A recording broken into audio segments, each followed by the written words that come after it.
Señoras, señores, muy buenas noches y bienvenidos a Canal 4 Televisión, al espacio Los Profesionales de Canal 4. Estamos en eso que se llama elecciones municipales y elecciones regionales. La vorágine total, señores, de auténtica locura. Yo al menos lo califico así. Donde quiera que vamos viendo papeles, letreros, retratos, lo que ustedes quieran imaginarse.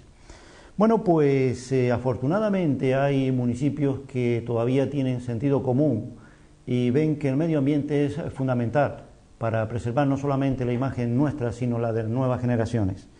Él estuvo con nosotros ya hace aproximadamente más de un año. Es el gerente de la Mancomunidad del Suroeste de Gran Canaria. ¿Quién no ha oído hablar de esta institución copiada, plagiada, en unas ocasiones con bastante fortuna, en otras no? Pero que la idea matriz, digamos que la casa madre, no solamente sigue funcionando tan bien, sino como mejor que el primer día. Él es don Rafael Sánchez. Permítame la licencia de decirle que es collinero como un servidor, o sea que es de la Villa de Ingenio. Y a mucha honra, don Rafael Sánchez, mucha honra. Collinero. Sí. No. Bien, Rafael, hace aproximadamente un año estuviste con nosotros y estuviste hablando de que era la Mancomunidad del Sureste de Gran Canaria, una institución que curiosamente, ¿cuántos años de vida ya? Bueno, tiene este año cumple 25 años, 25 estamos en la boda de plata. Sí. Madre mía, pues sí que ha corrido. Sí. 25 años desde el día en que se puso la primera piedra simbólica de lo que es la Mancomunidad del Suroeste. Efectivamente, empezó en el año 90 en febrero, el 15 de febrero, se reunieron los tres ayuntamientos en asamblea en Agüime, todos los concejales de los tres municipios, y allí decidieron constituir esta mancomunidad que empezó su primer pleno en noviembre del mismo año. En octubre del mismo año. Madre mía, o sea que ya tiene una historia para incluso ya enseñarla hasta en los institutos, si es necesario. Si es necesario, sí. Si es necesario. Y yo creo que sí es necesario, porque precisamente una de las cosas fundamentales por las que la Mancomunidad del Suroeste empezó a destacar fue por el uso racional del agua. De hecho, premios internacionales, premios que eran inimaginables en una entidad tan pequeñita, tan humilde, tan sencilla, de tres pueblos que pasaron de ser el triángulo de la pobreza y de golpe y porrazo se convierten en el triángulo de la riqueza. ¿Cómo fue este milagro? Bueno, yo creo que fue debido al gran esfuerzo que ha realizado todo el mundo. Estamos hablando no solo los políticos, sino también cada uno de los ciudadanos de la comarca del sureste, sí, la sociedad civil. Ahí había un problema gordísimo que era el agua, pero después había miles de problemas más. Había déficit de todo tipo de infraestructura, problemas no solo ya de infraestructura, sino también el nivel cultural pues dejaba mucho que desear, problemas sanitarios, y entonces pues tres ayuntamientos, tres municipios, Agüime, Ingenio y Santa Lucía, dicen, bueno, vamos a ver si juntos podemos arreglar estas cosas. Y se unieron y bueno, pues ahí están los frutos, unos frutos que la verdad que están los tres municipios orgullosos, sin distinción de colores políticos, porque hay que ser realistas que en la comarca del sureste siempre la mancomunidad ha estado por encima de las diferencias políticas y de hecho, a pesar de ¿Ese ha sido el secreto de su supervivencia? Es el secreto se traslada también de alguna manera a unos estatutos que dicen que todos son iguales. Allí en la mancomunidad no se puede tomar ningún acuerdo si los tres no deciden votar de forma unánime, y es más, si hay algo en lo que no se pueda estar de acuerdo, pues no se lleva a la mancomunidad.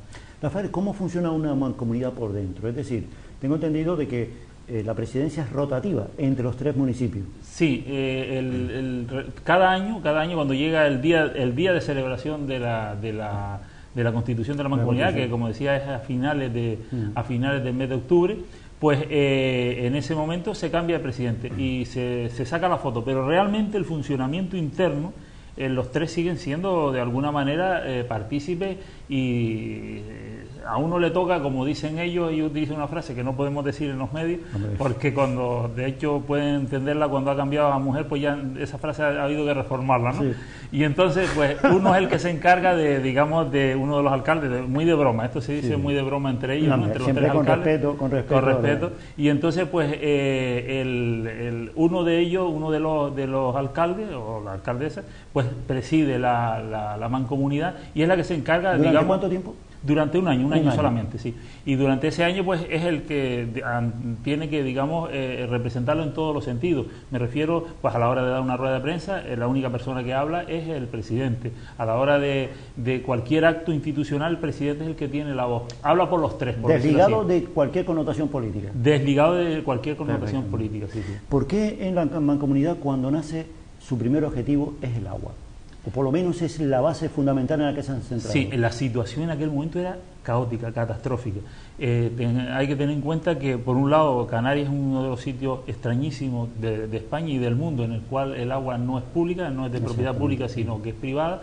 Y entonces, ¿qué ocurrió? Que empezó a crecer la población de una forma impresionante, se duplicaba la población continuamente, y además, por otro lado, estaban los cultivos. Es decir, al final, pues los acuíferos no daban más de sí y se llegaron a agotar todos los acuíferos de toda la comarca. La situación era tan grave que ocurrieron las primeras requisas. Es decir, en esa época, previa a la mancomunidad, estamos hablando de finales de la dictadura, pues el gobernador civil autorizó a los ayuntamientos a requisar el agua, a quitarle la propiedad del agua a los propietarios del agua, con el objetivo de atender las necesidades básicas de la población, de poder tener agua.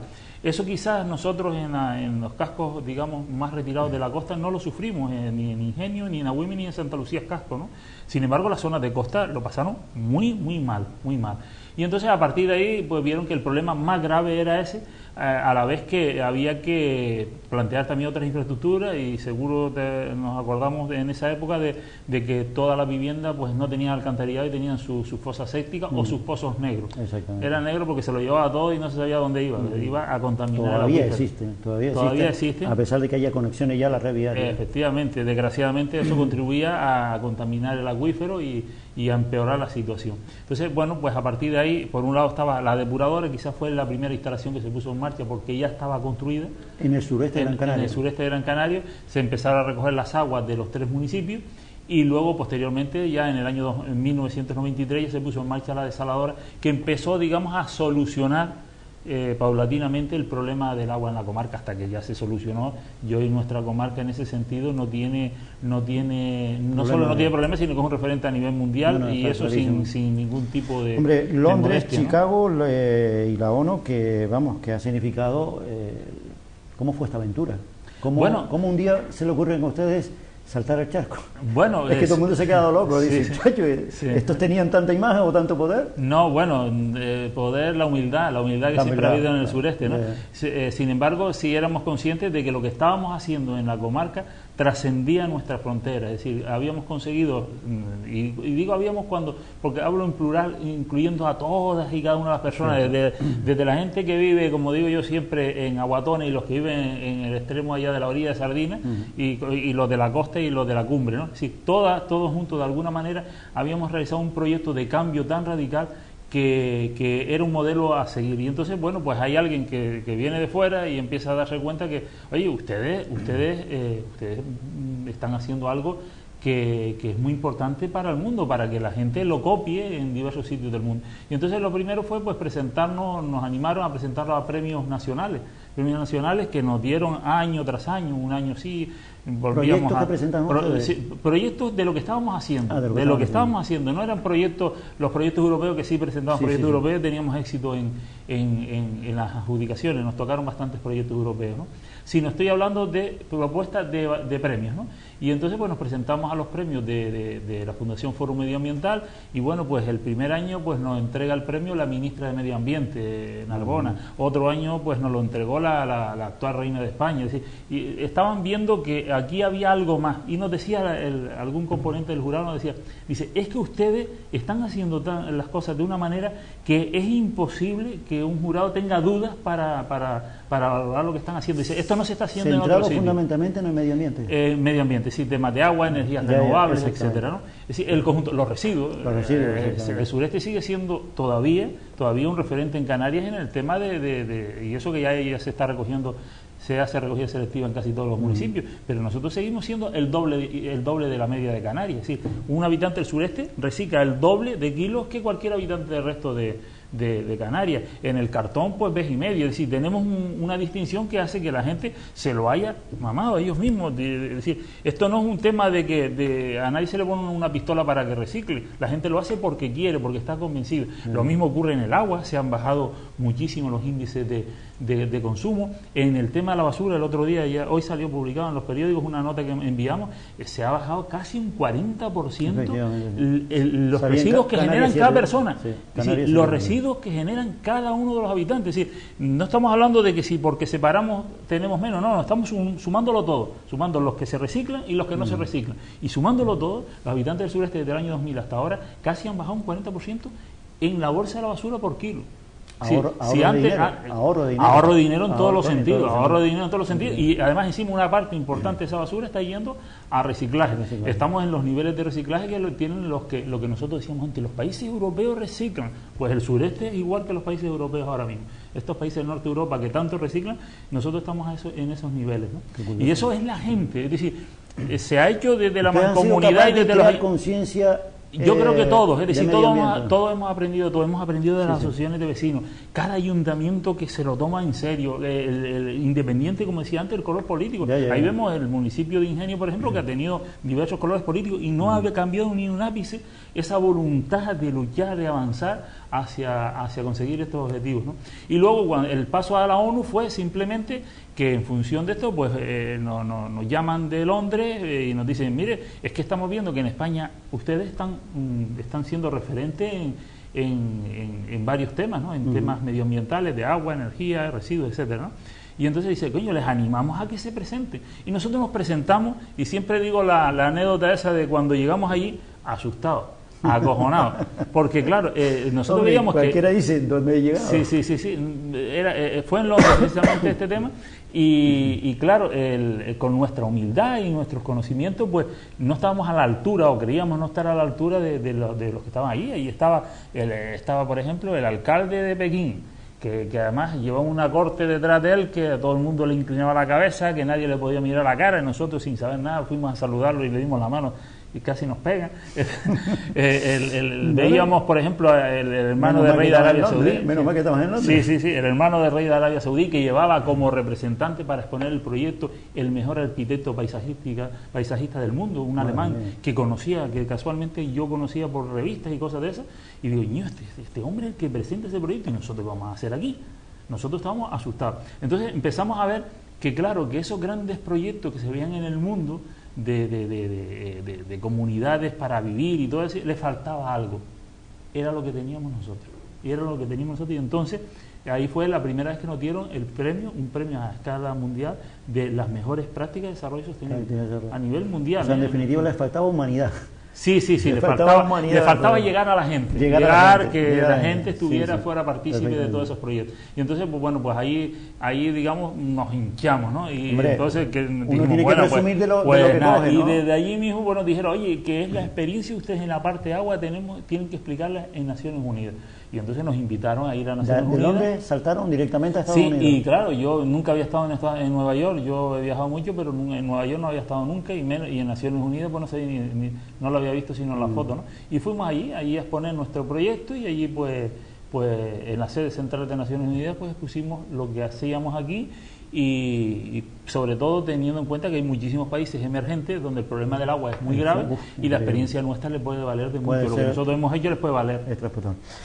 Rafael, eres ingeniero y evidentemente cuando oyes cómo se está perdiendo estúpidamente una energía que nos da gratis, como es la energía eólica, ¿qué siente alguien que como tú, concienciado en lo que es medio ambiente, que estamos tirando a la basura una energía que es gratis directamente por capricho del político de turno?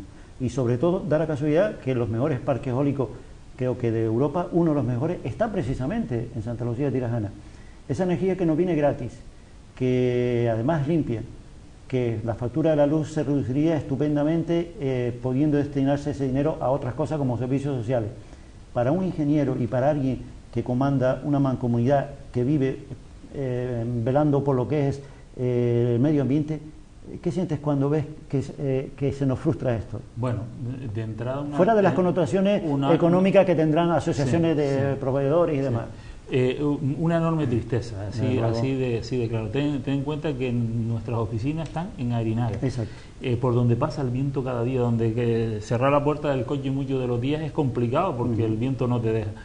Y te da pena cómo ese viento pasa un día y otro día y otro día. Y cómo ves, yo por la parte mía profesional, yo antes de entrar en la mancomunidad, pues lo que hacía era montar parques eólicos, todos los parques grandes que hay ahora mismo instalados en Canarias. Desgraciadamente no ha habido ninguno más después de que me fui, de que entré en la mancomunidad.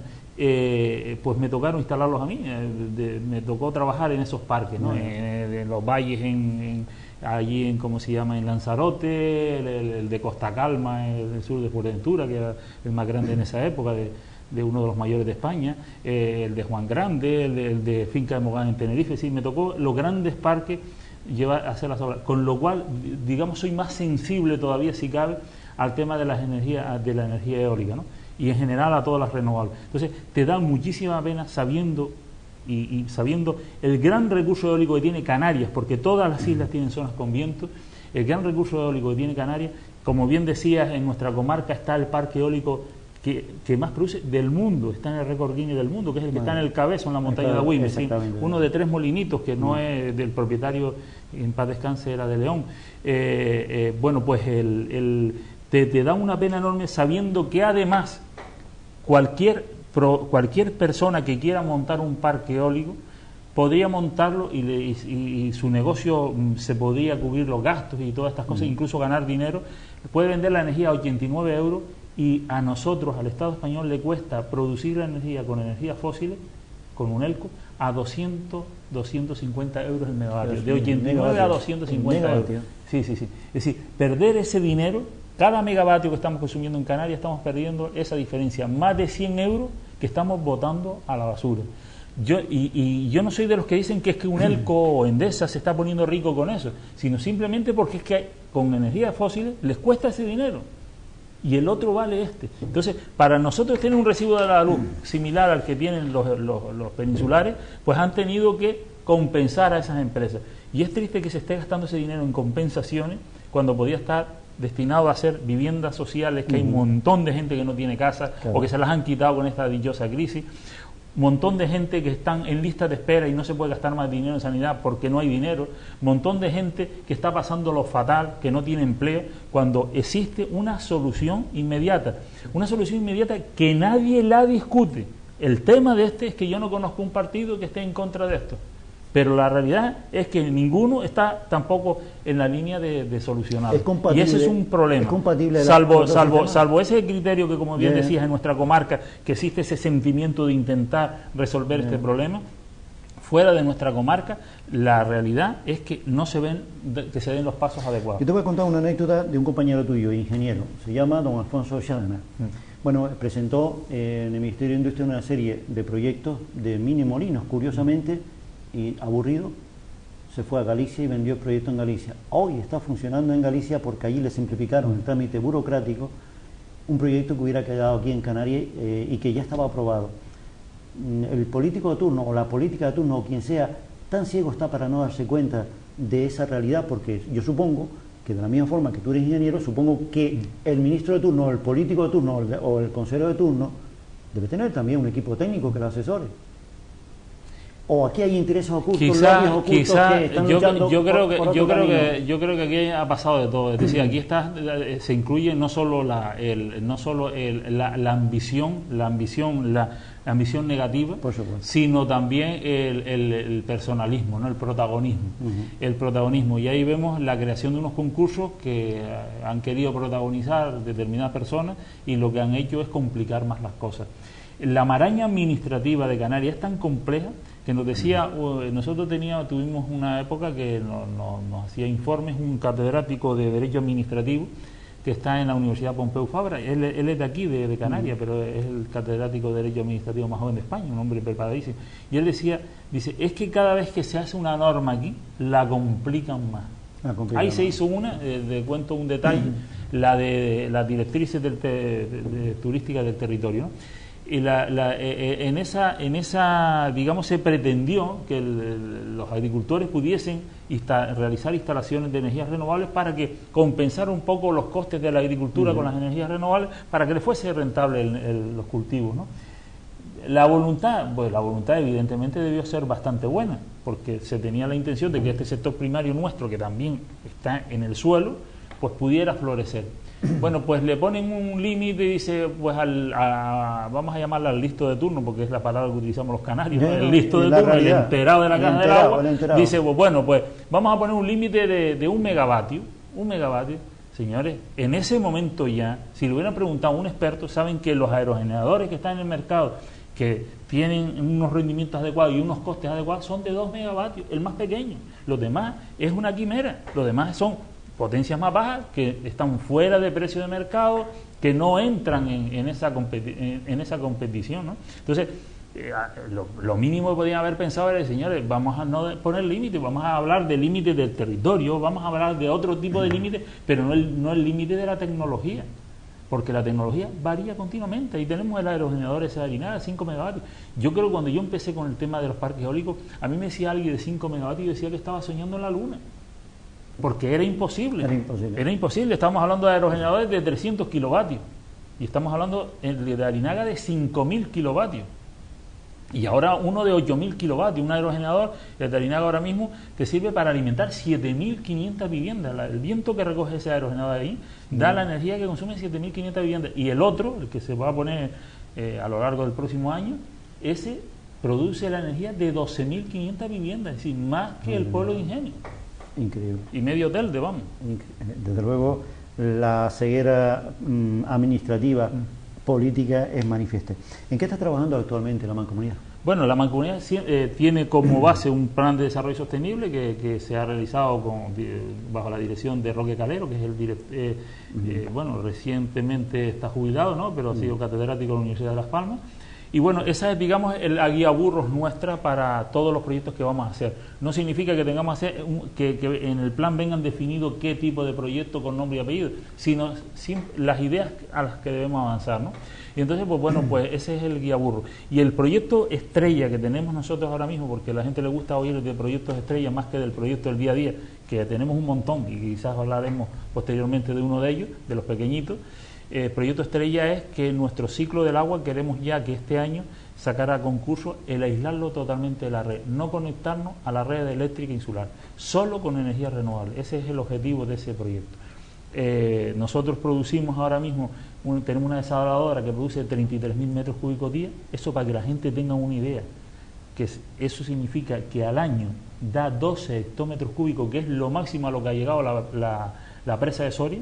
La presa de Soria, lo máximo que ha llegado de altura, tiene más altura, ¿no? Sí. Pero el agua ha llegado, lo máximo en toda su historia, ha llegado en torno a los 12 hectómetros cúbicos. Eso es lo que produce solo la desaladora nuestra, que le da agua a toda la zona de Agüime, Ingenio y Santa Lucía, incluido las zonas interiores.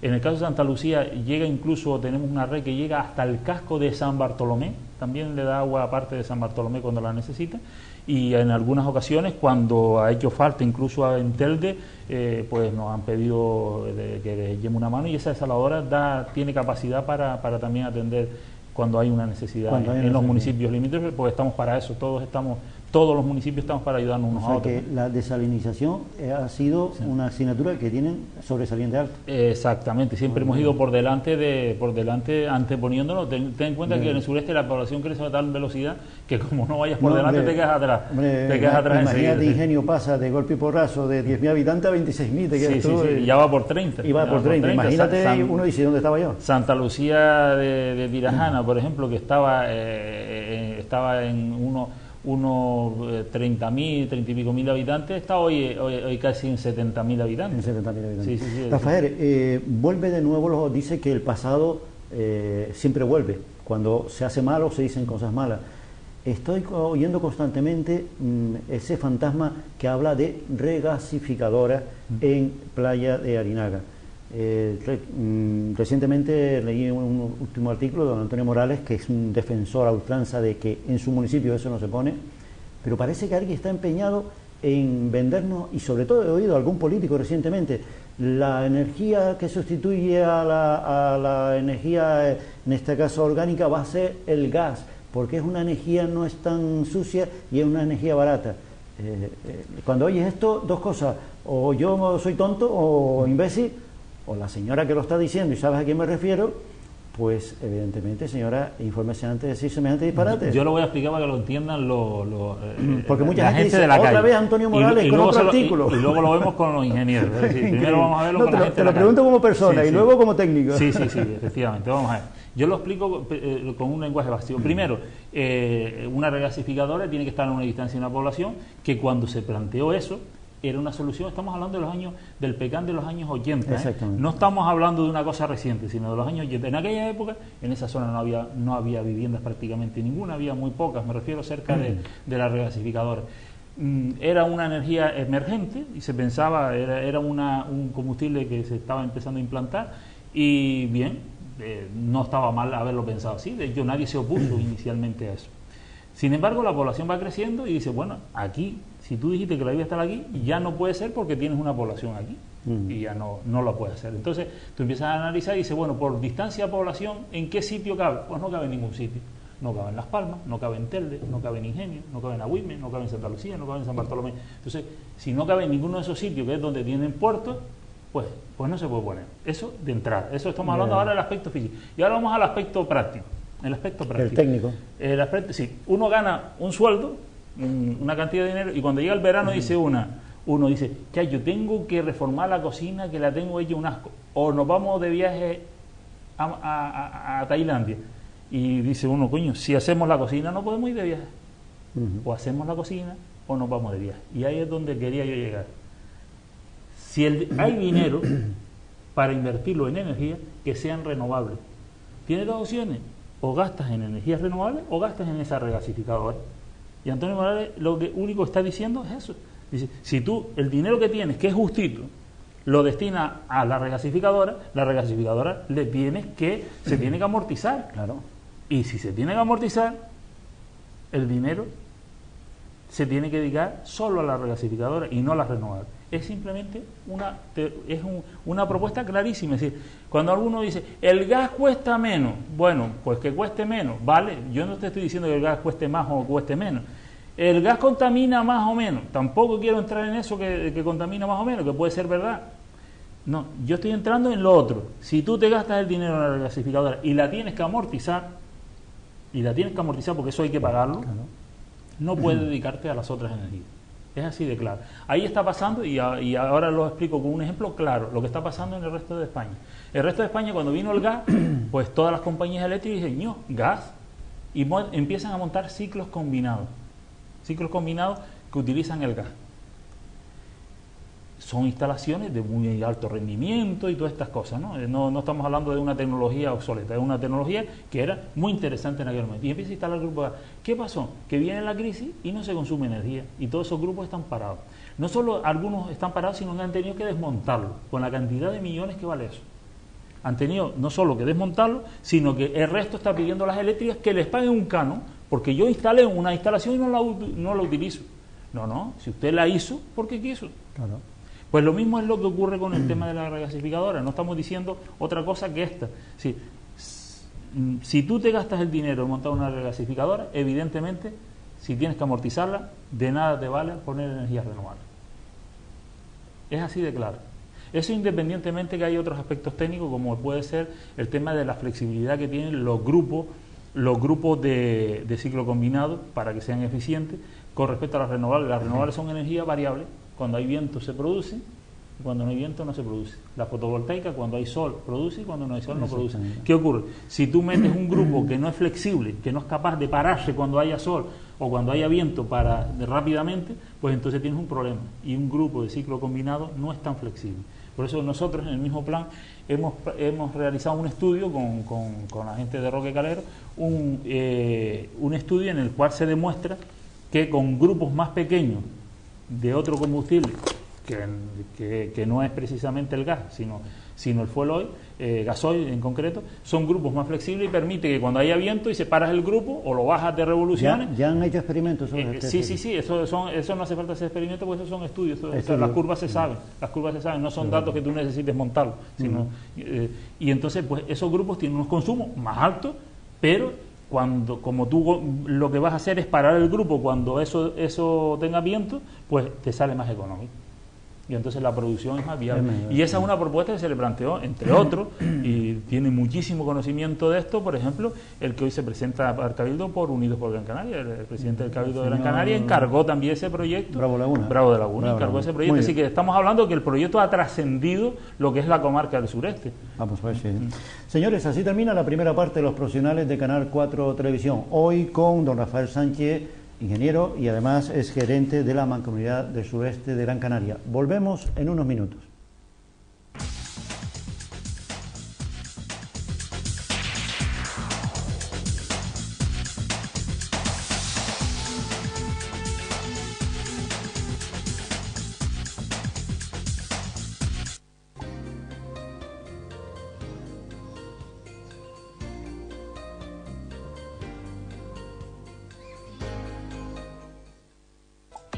Si tienes que retirar material que contiene amianto, bidones, plancha, aislamiento, etc., no olvides llamar a FDS Canarias.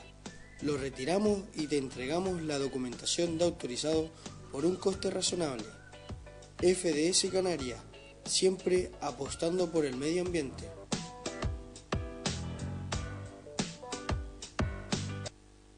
En Canal 4 les invitamos que participen con todos nosotros a través del programa Hablando Claro. La cita con todos ustedes los martes a partir de las 9 de la noche en riguroso directo, con la participación que contamos de todos ustedes y agradecemos de antemano los martes a partir de las 9 de la noche en Hablando Claro. No se olviden.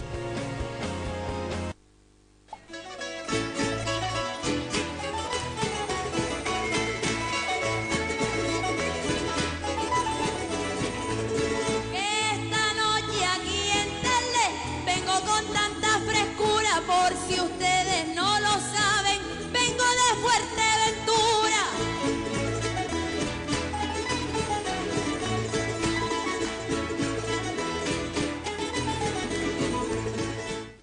El Ayuntamiento de San Bartolomé de Tirajana está preocupado y decidido a... Creemos que mezclar solidaridad y medio ambiente era una fórmula infalible. La Junta de Gobierno Local del Ayuntamiento de Telde aprobó este miércoles el espectacular despliegue llevado a cabo por el Cuerpo Nacional de Policía en el municipio gran canario de Mogán. La Unión Deportiva Telde acaba de salir de uno de los instantes más complejos en su historia. Informativos Canal 4 TV.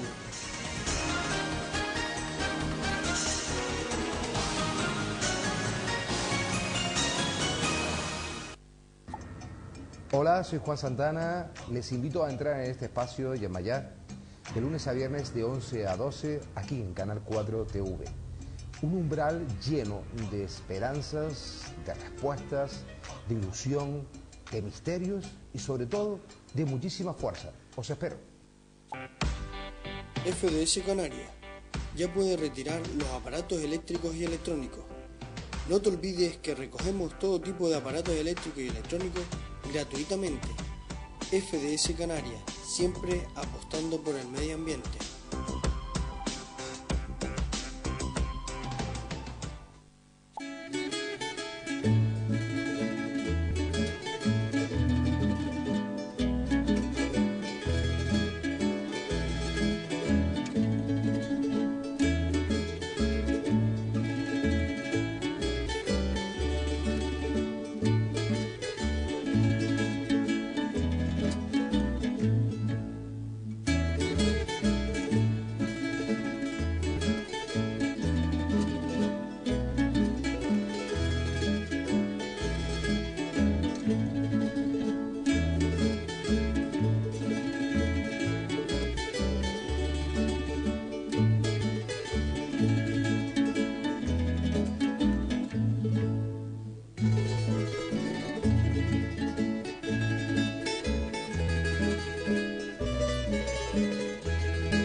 Renovados saludos, señores. Continuamos en la segunda parte de los profesionales de Canal 4. Hoy con don Rafael Sánchez, ingeniero y además gerente de la Mancomunidad del Suroeste de Gran Canaria.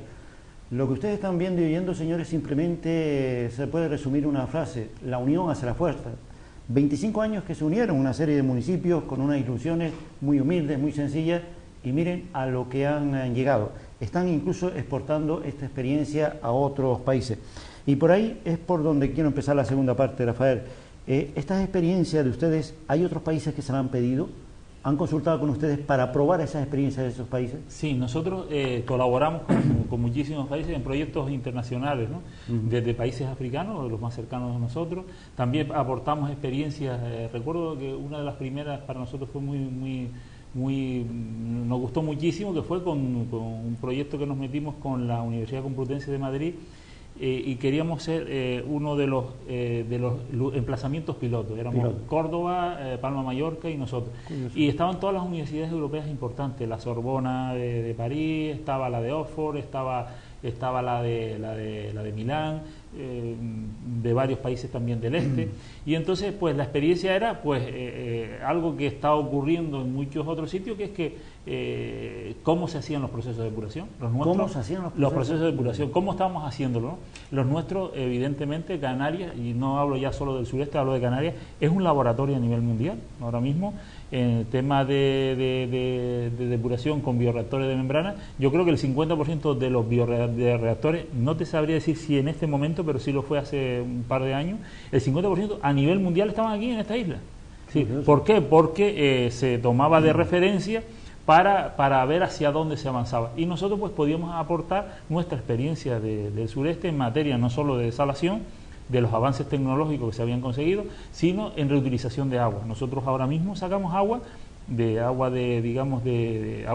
residual, del agua que tiramos de la cadena cuando vamos, agua sucia, como del agua sucia, sí.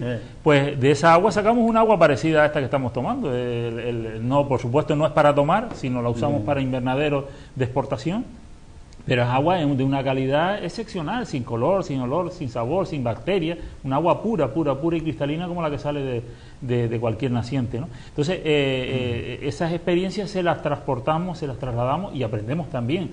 Y a muchísimos países, con Ecuador estuvimos 4 años trabajando, porque allí, por ejemplo, tienen muchísima agua, pero tenían mucho problema de contaminación de las aguas. Entonces, ver cómo se trataba, los sistemas de depuración que ellos utilizan, que digamos, para nosotros aquí serían inviables, que son las lagunas, es decir, lagunas que tenían superficies como puede ser el municipio de Telde o el municipio o toda la comarca del sureste, para una población a lo mejor de 200 o 300 mil habitantes. Claro, nosotros aquí no tenemos ese espacio. Claro. Entonces le aportamos las soluciones nuestras. El tema, a ellos les llamaba la atención, por ejemplo, el tema de la desalación, lo que hablaba en la primera parte del programa de la desaladora nuestra. La desaladora nuestra cabe en una parcela de 1 hectárea, de 100%, que son 10.000 metros cuadrados, es 1 hectárea. Y eso, en 1 hectárea estamos resolviendo el problema del agua de toda una comarca de más de 130.000 habitantes. Es decir, ¿por qué? Porque vas a una tecnología que te puede solventar el problema, ¿no? ¿Cómo están los acuíferos en Canarias, Rafael? Bueno, dice que Gran Canaria es un queso grulla, dice está todo agujerado. Sí. Pero mi pregunta es cómo están los acuíferos. Bueno, ¿tenemos agua o no tenemos agua? Bueno, hay que ser, afortunadamente, ya aportamos tanta agua del océano hacia adentro a través de las desaladoras, que los acuíferos no se han recuperado, pero están en vías de recuperación, ¿no?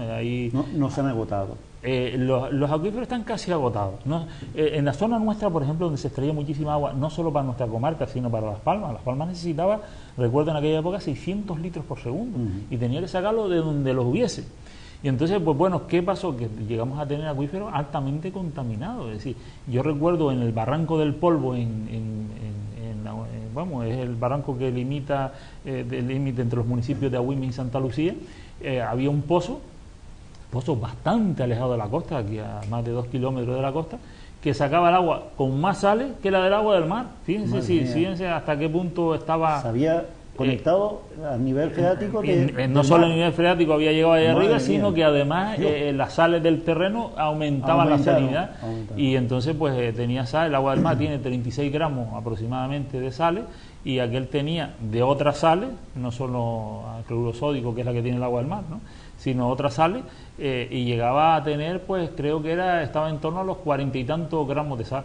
Es decir, increíble. Esas aguas no sirven para nada, porque no puedes regar nada.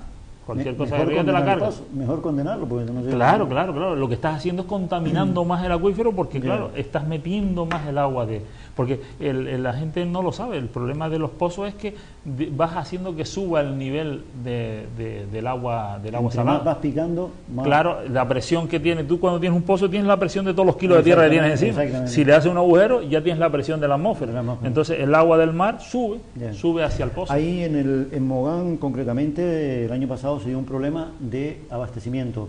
La comunidad de regantes de Beneguera resulta que es una de las entidades que el Ayuntamiento de Mogán utiliza para comprar el agua.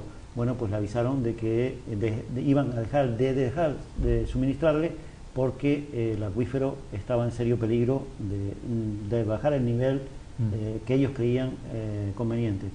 ¿Esto se está dando en Canarias? ¿En otra parte de Canarias que no sea este caso en concreto? Bueno, ¿o es muy frecuente ya? Bueno, eso es muy frecuente. Es decir, si ahora mismo la solución en esta isla, Lanzarote y Fuerteventura por supuesto, pero esta isla ya la solución está en la desaladora. Si nosotros tenemos una presión demográfica muy alta, tenemos mucho turismo, tengamos en cuenta que en una isla como la nuestra llegan 3 millones de turistas al año. Aquí vivimos casi 1 millón de personas, no llegamos al millón, pero turistas vienen casi 3 millones al año. Entonces, esa es una presión demográfica altísima, y hay que buscarle soluciones tecnológicas, y afortunadamente tenemos el mar para que nos dé todo el agua que nos hace y que tenemos falta. una isla redonda. Rafael, ¿qué queda de aquella famosa, tan traída y llevada Agenda 21? Bueno, la Agenda 21... ¿Queda el nombre o el recuerdo? No, la Agenda 21, el Plan de Desarrollo Sostenible nuestro es uno de los planes de acción de la Agenda 21. Nosotros dentro de la Agenda 21 seguimos desarrollando, se llama Plan de Desarrollo Sostenible, pero pertenece a la Agenda 21, ¿no? Pues todas las tareas de concienciación en los colegios. Es decir, el año pasado llegamos nosotros a en torno a 1000 escolares en materia de concienciación en temas de agua, y en torno a 1000 escolares en temas de residuos. Es decir, vamos viendo a diversas poblaciones, pues vamos llegando con esas acciones de la Agenda 21 escolar. Y este año, una vez que pasen las elecciones, y con motivo del 25 aniversario también, hemos destinado una partida importante a concienciar a toda la población, y ya no solo los escolares, sino ya vamos a tercera edad. Que tercera edad yo creo que nos enseña a nosotros, pues yo siempre he dicho que nuestros mayores sabían reciclar más que nosotros, no tiraban a la basura nada. ¿Tú conoces en Ingenio a alguien que algún viejito le dice, maestro, ¿qué hora es? No necesita mirar el reloj, mirar el sol ya te dice, ya y no falla. Y no falla, mi niño, esta hora. No, es que la sabiduría de la gente. Y la necesidad de esa época pues hacía que pudiesen... de hecho, recordemos que antes pues nuestras propias casas estaban los estercoleros, que luego el estiércol se utilizaba para llevarlo a los cercados, ¿no?, como nutriente de la agricultura, ¿no? Es decir, existía un ciclo cerrado, no necesitaban vertederos, no necesitaban que todo eso está prohibido tirar basura. Sí, antes tenías el cochino a un lado, las gallinitas a otro, las palomas a otra, era el sustento de la familia. Y el que podía un terrenito con las papas plantadas. La densidad, como decía antes, la densidad poblacional demográfica era baja. Y entonces el problema no era tan gordo. El problema es que cuando tú tienes ahora una ciudad con 100.000 habitantes, le metes 100.000 chiqueros de cochinos, 100.000 cabras, y podemos complicar las cosas mucho. Y quiero pensarlo. ¿Cómo se financia la mancomunidad? ¿Cómo se financia, o de dónde sacan ustedes el dinero para financiar todas estas investigaciones? Pues esto es carísimo. Crear un aparato es carísimo, porque son todos prototipos. El 90% son prototipos. Y luego ponerlo en el mercado, aunque sea un prototipo. ¿Cómo se financia? Bueno, nosotros todo lo que son proyectos pilotos evidentemente son con proyectos europeos. Proyectos que están destinados a ese tipo de trabajo, ¿no? Y nosotros hemos estado en muchísimos proyectos, además con centros tecnológicos tan importantes como el ITC y muchísimos otros, y con muchísimos organismos internacionales, ¿no? Ahí está el proyecto del WaterTime que hablaba antes de las universidades europeas, el ERASMAE, el AquaMae, el Hidrobús, el IMAC, ahora estamos con el ISLAGUA, hemos estado con el CARMAT, es decir, montones de proyectos que tienen esos acrónimos tan raros, pero que se les ponen porque tienen que ver con lo que se hacen en ellos, ¿no? Y eso, digamos, nos sirve para financiar todas esas cosas que vamos haciendo. O sea, esos fondos vienen de Europa. Vienen de Europa, el origen es europeo. Y ustedes con ese dinero desarrollan el proyecto. Desarrollamos los diferentes proyectos. Y crean el aparato, en definitiva. Y creamos, sí, en unos casos son aparatos y en otros casos son actuaciones, ¿no? ¿La Universidad de Las Palmas colabora con ustedes? La Universidad de Las Palmas, por supuesto. En diversos departamentos hemos tenido colaboraciones de todo tipo, ¿no? La figura de Roque Calero, ya Roque Calero es una institución, eso es evidente, sí. Es un pionero. Pero Roque Calero, aunque ya esté jubilado, sigue trabajando. Sí, pero nosotros hemos trabajado también con otros catedráticos también del mismo nivel, como Antonio Gómez Gotore, hemos trabajado con muchísima gente, Juan Emilio González, que es el referente en materia de contaminación de las aguas. Biología, física, química, en todos los campos, en economía también, incluso en temas de historia, es decir, hay diversos departamentos con los que colaboramos, con Derecho, con la gente del Departamento de Ciencias Jurídicas, con todos, ¿no? ¿Este proyecto de mancomunidad ha sido exportado a la península? El modelo del suroeste de Gran Canaria. Como mancomunidad, la única que yo conozco que se dedica a esta materia es esta solamente. Canaria, Normalmente Gran sí, de hecho aquí en Canarias hay otras mancomunidades, tienen otros fines, otras finalidades. Nosotros la finalidad fue una finalidad práctica, es decir, había un problema de agua y se empezó a trabajar por ahí. Pero bueno, las mancomunidades son una herramienta extraordinaria. De ellos quisieron cargársela con los temas de los cambios políticos, quisieron cambiarse y se dieron cuenta de que las mancomunidades eran necesarias. Porque las mancomunidades no se hacen para crear puestos de trabajo, para enchufar a nadie. La mancomunidad se hace por una necesidad de los ayuntamientos la componen. Nosotros, con todo lo que movemos y con todo lo que hacemos, que nos encargamos de producir toda el agua que necesita el sureste de Gran Canaria, recoger todas las aguas residuales, transformarlas para la agricultura, los alumbrados públicos, temas de seguridad, temas sociales, llevamos un montón de temas y somos 12 personas. Es decir, nosotros somos como el departamento más pequeñito de un ayuntamiento. ¿Por qué? Porque... eso que se llama en la universidad un seminario. Exactamente. ¿Y por qué tan poca gente? Porque los ayuntamientos consideran que cuando trabajan juntos tienen que optimizar los recursos, claro, más aún si cabe, y se optimizan y se hacen... Y se sacan estos proyectos. La mancomunidad ha participado en el Congreso para los Gobiernos Locales para la Sostenibilidad. Esto hace tiempo que participó. ¿Qué experiencia, qué enseñanzas sacaron de esto? Sí, bueno, nosotros hemos trabajado... A pesar de que hace tiempo ya ocurrió. Sí, bastante. Nosotros de todas formas, todos los años hacemos aquí un seminario de comarca sostenible que tiene que ver con esto que estás hablando ahora mismo. Que es cuando vienen todos estos figuras mundiales. Exactamente, eso lo traemos todos los años. Este año fue en el mes de marzo. Ya es un proyecto muy consolidado, ya tenemos 10, ya son 10 ediciones, hemos traído pues gente de todo el mundo. Esto nos vale muchísimo porque aprendemos mucho de ellos. Ellos aprenden de nosotros, pero nosotros de ellos aprendemos muchísimo. Claro. Nosotros hemos traído de catedráticos de la universidad. Sí, ¿no? Sí, siempre. Esta gente no son cualquier a veces traemos gente que le llegue a la gente más aún, ¿no? Este último seminario, por ejemplo, estuvimos pues desde Luis Herrero Jiménez, que es un referente en España, es el que ha sido el eterno director del Observatorio de la Sostenibilidad de España, el que analiza todos los parámetros de la sostenibilidad en el país, y es catedrático de la Universidad Complutense también. Tuvimos también un referente que la gente, yo diría que si este hombre creara una religión se le metía detrás de todo el mundo, ¿no? Porque es un hombre, es un hombre que tiene una capacidad con sus hechos, con sus acciones, con su formación y su ejemplo de seguimiento por la gente impresionante, que es Jairo Restrepo, que es de Brasil. Este es un referente en agricultura. En agricultura. Pues este hombre nos decía, la gente del Instituto Canario de Investigaciones Agrarias, dependiente del gobierno de Canarias, dice: señores, este hombre hay que traerlo otra vez. Ya lo hemos traído 2 veces. Dice, es que hay que traerlo otra vez. Y me decía una frase que a mí me sorprendió. Dice: este hombre sabe de agricultura compatible con el medio ambiente, orgánica, sabe más que nadie. Pero el problema es que tenemos que aprender de él, porque hasta ahora la agricultura orgánica en Canarias se ha hecho utilizando las mismas tecnologías que utilizamos para la agricultura normal, digamos la contaminante, pero aplicando productos que no contaminasen. Y eso no es así. Y así estamos llevando a que los agricultores que se dedican a la agricultura orgánica o ecológica, que le decimos aquí en Canarias, ¿no? La agricultura ecológica resulta que se arruinan. ¿Por qué? Porque sus productos son más caros que los otros. Solo lo pueden consumir la gente que tiene mayores ingresos. Y encima el agricultor que lo hace se arruina. Es decir, las tres cosas a la vez. Dice, tenemos que conseguir una agricultura que el agricultor no se arruine y que sea más económica para la gente. Bueno, pues este es Jairo Restrepo. Este es Jairo Restrepo, el de la solución. Y el hombre es un hombre, por eso decía yo que es un referente, porque es que él lo hace. ¿Es colombiano algo de esto?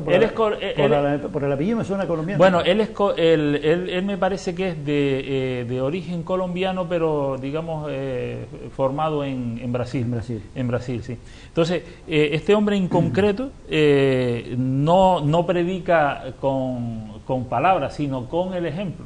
Él tiene su propio cultivo y lo dice, mire, lo ves, un árbol, yo he plantado este árbol, lo planté en el mes de enero y en el mes de noviembre tenía 4 metros de altura. ¿Por qué? Porque he utilizado esto. Tiene un laboratorio al aire libre. Sí, tiene un laboratorio al aire libre, luego utiliza metodologías que dice, estas metodologías existían. Es decir, yo aprendo de la naturaleza, aprendo de o sea, que todo está inventado, la naturaleza lo ha inventado todo. Lo que pasa es que tenemos que ir a descubrirlo. Sí, no, y los investigadores que descubren cómo funciona la naturaleza, y este es un investigador que descubre cómo funciona la naturaleza. Entonces, el ejemplo, era extraordinario. Entonces, él tiene seguidores, él viene todos los años, viene un mes a España, ¿no? Los seminarios de él son aquí es gratuito, aquí era gratuito para todo el mundo y se nos llenó evidentemente el local, ¿no? Pero en la península se paga cuando lo traen a él, y el seminario es todo un mes y es 6 meses antes ya no quedan plazas. Donde quiera que va. Increíble. ¿Por qué? Porque es un referente. Este hombre es un gurú. Es un gurú de la agricultura. Es un gurú de la agricultura, sí. Increíble. Bueno, pues este lo tuvimos este año y evidentemente fue cuando ves a la gente que quería todo el mundo sacarse fotos con él, traía a sus hijos y a sus hermanos, porque él había dado cursos a los agricultores también de aquí, ¿no? Y entonces esos agricultores que habían recibido el curso por la mañana era buscando por la tarde para sacarse una foto para que le firmase un autógrafo, decir, fíjate hasta qué punto tú dices, un hombre del campo que la gente le pide autógrafo, pues muy raro eso, pues sí.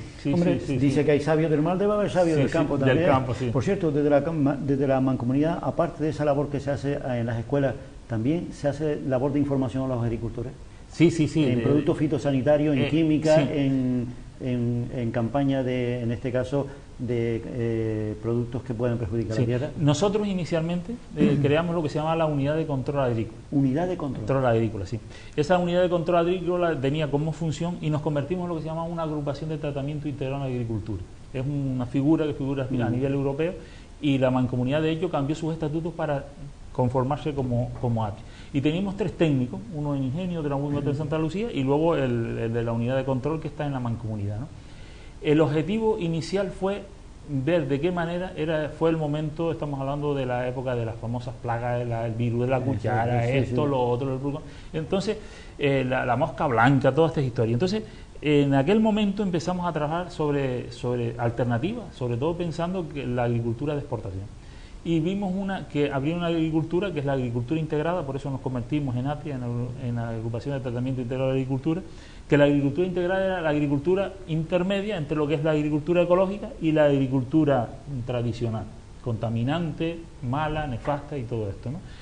Y entonces, al principio recuerdo que los agricultores, siempre doy este ejemplo, los agricultores nos decían, es que con los procedimientos estos de la agricultura integrada, no funcionan tan rápido. Y te decía, bueno, yo por ejemplo la mosca blanca cojo, la fumigo y acabo con ella en el mismo día, y cuando le meto un tratamiento integrado me tarda a lo mejor una semana en funcionar, y a la siguiente semana hablabas con él y dice, ¿tienes mosca blanca? Y dice, sí, coño, se me llenó otra vez mosca blanca, volví a fumigar, digo, pues mira, el otro con el tratamiento integral ya no fumiga más, desapareció. Pasó con la aldea, un año, el virus de la cuchara, sabes que el vector es la mosca blanca. Increíble. Bueno, pues la aldea se quedó sin tomate, y el sureste, que se metió en la agricultura integrada, no tuvo ningún problema. Salvó la cosecha. Exactamente. ¿Por qué? Porque hay métodos que te lo solucionan de forma más lenta. Cuando tú ya los aplicas de forma normal, ves que funcionan mejor que los otros y más barato. Ahí fue donde se empezaron a meter. La mentalidad del agricultor que todavía vive hace 60 años, 70 años. No, estas decisiones las tomaron los grandes agricultores, los don Juliano y toda esta gente que son profesionales, que vienen de vuelta en estos temas. Y claro, cuando la gente dice, si don Juliano lo hace, yo tengo que hacerlo porque se sabe más que yo. Y entonces digo don Juliano por decir uno de los más importantes, ¿no? y eso, pues para eso nos sirvió la agrupación. Ahora con el cambio de la ley de racionalización de administraciones públicas nos han prohibido que tengamos competencia en agricultura, entonces pues lo que se ha hecho es que los ayuntamientos tienen los técnicos, ¿no? Tienen los técnicos, y nosotros pues nos hemos quitado. Sí. Oye, aprovechando que eres ingeniero y que evidentemente eres técnico, ¿crees que la energía, los combustibles fósiles se acabarán o serán eternos? Vamos a ver, Te hago la pregunta, la verdad absoluta. Te hago la pregunta porque una vez se la hice a un compañero tuyo ingeniero, además creo que es presidente de la Asociación de Profesionales de la Energía Eólica, y me dijo que poco menos que Ernesto, sería eterna, pero que cada día sería más cara. Sí, esa es la respuesta. Y te voy a decir... Por eso te lo preguntaba a ver qué pensaba. La energía fósil, el petróleo, no se acabará nunca. Eso puede ser un titular, pero hay que decir lo que viene detrás. Lo que viene detrás es, ¿cuánto te cuesta extraer el petróleo? ¿Te cuesta? Es decir, claro, tú al principio pinchas, en algunos sitios pinchas y te sale el petróleo solo. ¿Te acuerdas lo de Texas, que se veían los campos llenos de petróleo? Pues, solo. Ese no te cuesta nada, sale solo. Pero luego, a medida que pasa el tiempo, el petróleo que va quedando es más denso. Entonces tienes que sacarlo. Ya sigue siendo más denso y ya tienes que echarle vapor de agua para disolverlo, para poder sacarlo. Cada vez es más profundo. El que querían extraer en Canarias es muy profundo. Y cada vez más caro. Entonces cuando tú dices, ¿cuánto me cuesta extraerlo y cuánto me da? Pues mira, no me... la respuesta iba a ver. Más cara la chaqueta. Don Rafael Sánchez, estimado compañero y amigo y vecino, gracias una vez más por ilustrarnos con los conocimientos. Felicidades a la Mancomunidad del Sureste de Gran Canaria y que sigan trabajando. Y por supuesto, ya no cosechando éxito, que es lo de menos, sirviendo al público y al pueblo, que para eso fue creada. Muchísimas gracias. Gracias a ustedes y a todos los televidentes de Canal 4. Muy bien, señores, así termina una vez más los profesionales de Canal 4. Hoy con don Rafael Sánchez, ingeniero y en este caso gerente de la Mancomunidad del Sureste de Gran Canaria. Que sean felices, muy buenas noches y hasta el próximo programa.